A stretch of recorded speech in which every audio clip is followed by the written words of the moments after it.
With the strength and knowledge given by the ICSA to start a new journey ahead, I am very grateful and humbled for the ICSA support and the knowledge which will act as my weapon to fight the future battle and to overcome the future challenges. Once again, I am Neslin Grace Paris, proud to be Ixanian.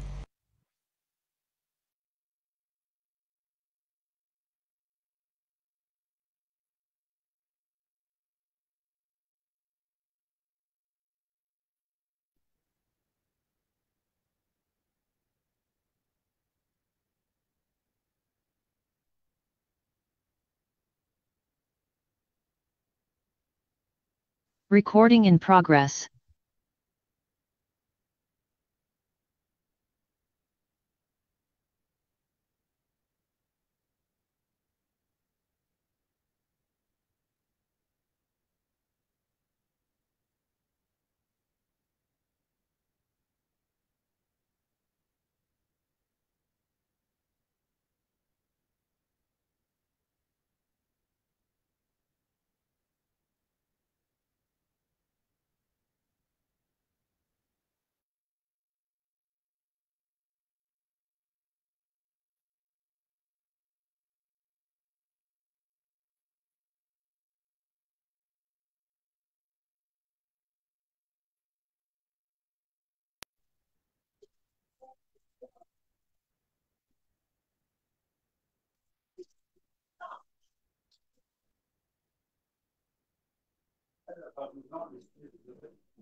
Yan, ma'am. Naririnig na po ba ako, ma'am? Sige, sige. Ganun na lang po. So, nasira siguro yung mic po.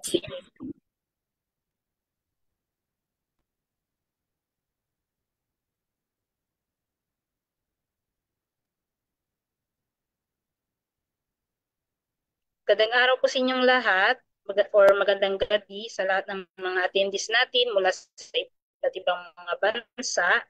Welcome po sa ating online live consultation. Ako po si Ms. Maria, student consultant ng ICSA. At ngayong araw po, isa-share po namin sa inyo about sa UK Diploma in Health and Social Caregiver course na ino-offer po ng ICSA. And after po ng presentation, pwede po tayo mag-ask ng mga questions and clarification mamaya. So we will start na po.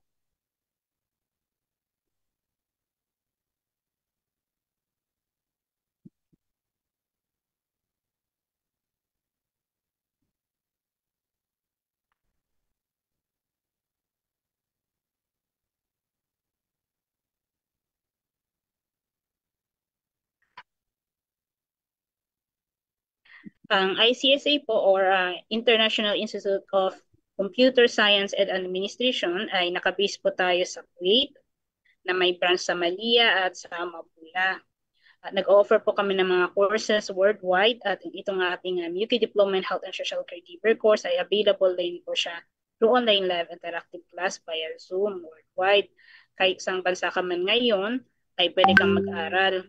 Ang ICSA po ay itinatag noong 2001 through the aspiration of Mr. Amir F. Muhammad, the founder of ICSA.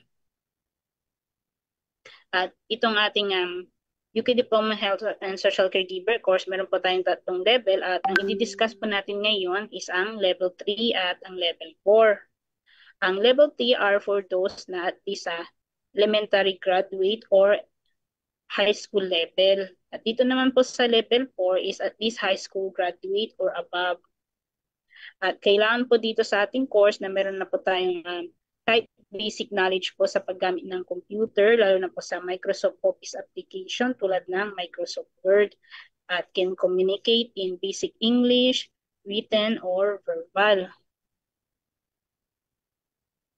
So, of course po, no, everybody wants to be financially stable And we all know that healthcare career is one of the most in-demand career nowadays. Aside from the skills and knowledge, it gives us also a better future career-wise. That is why many of us want to practice this profession. At ito ang mga career opportunities na pwede pong natin maging trabaho ng isang graduate ng UK Diploma in Health and Social Care. Pwede po tayo as social care worker, personal health assistant, healthcare assistant, community development, health administration, charity officer, home care aide. At ito po yung ating mga requirements po sa pag-enroll. Yung inyong civil ID, front and back copy pag nandito po tayo sa Kuwait.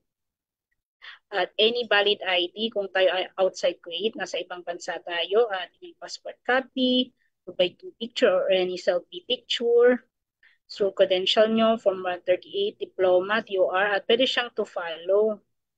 Hindi pa siya available sa ngayon. At ito po yung ating level 3. Ang level 3 is with 60 credits or units. Ito ay para sa ating mga kababayan na hindi nakapagtapos ng high school or at least high school level. Ito na ang pagkakataon mo na magkaroon ng diploma, na UK diploma. Ito po ay under British curriculum at international recognized po siya. Magagaling sa UK London ang diploma na matatanggap nyo. At ito yung ating mga course content: an introduction to health and social care, communication for health and social care, promoting health in the population, person-centered care, at available siya face-to-face class for those Kuwait student. And for outside Kuwait, kung outside Kuwait ka, meron tayong online live interactive class via Zoom. Meron tayong available Friday, Saturday schedule. At ito naman, we can provide that. At ito naman po yung ating enrollment procedure. Madali lang po yung ating enrollment process.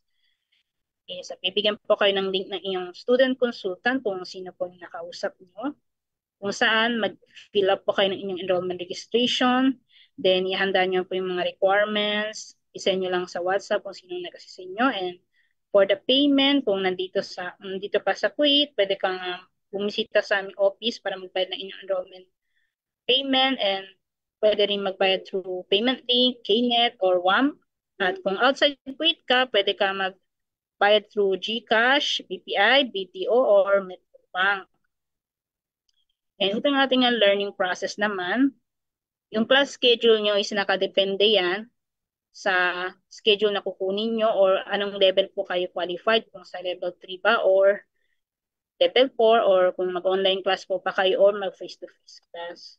And mentoring class naman can be arranged per availability of the instructor. Is pwede nyo siyang ma-access 24/7 during your free time. Pwede po kayo mag-review ng mga modules nyo po in advance.